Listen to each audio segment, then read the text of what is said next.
Okay, let's get started. There are lots of folks who cut down to just 1, 2, or 3 cigarettes and stop there, saying to themselves, I've done a great job. I can leave it at this. They might be afraid of failing, or of the fact that giving up this habit forever is just too scary. Well, guess what happens?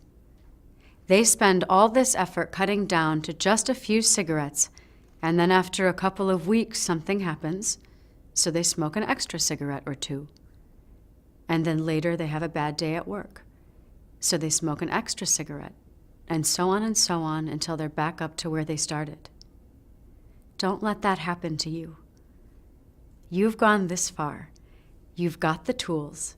It's time to finish it off once and for all.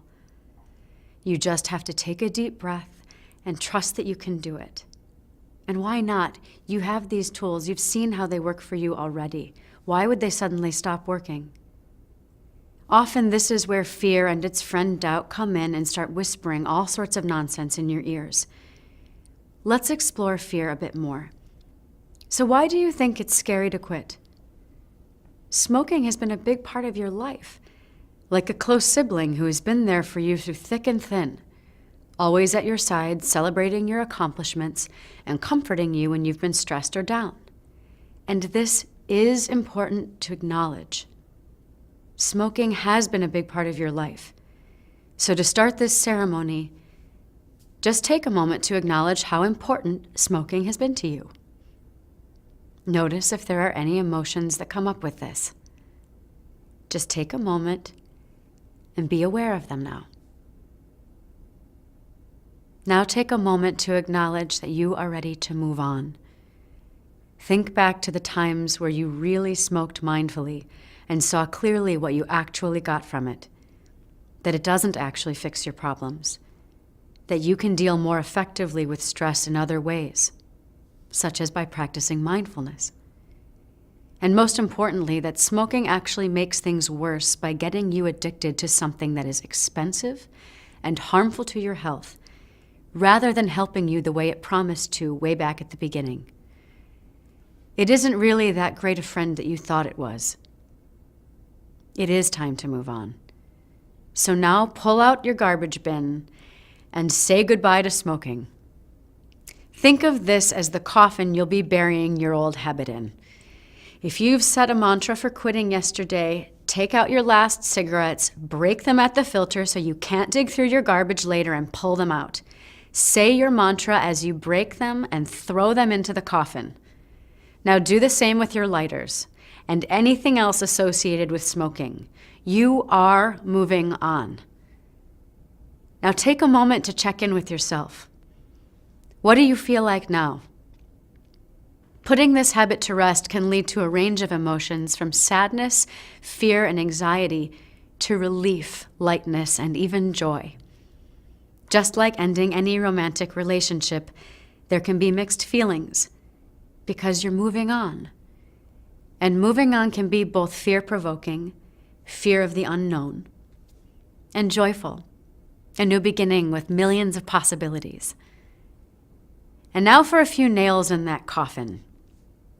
Take the garbage out. That's right, take it out. And take some time today to make sure you clean out your car, house, and any other places that you used to smoke. And make those places off limits for others to smoke as well. Also, tell at least one close friend or family member that today is your quit day, if you haven't already. Talk with them about how to best support you in this, which may be as simple as helping to remind you that you've got everything you need to do it.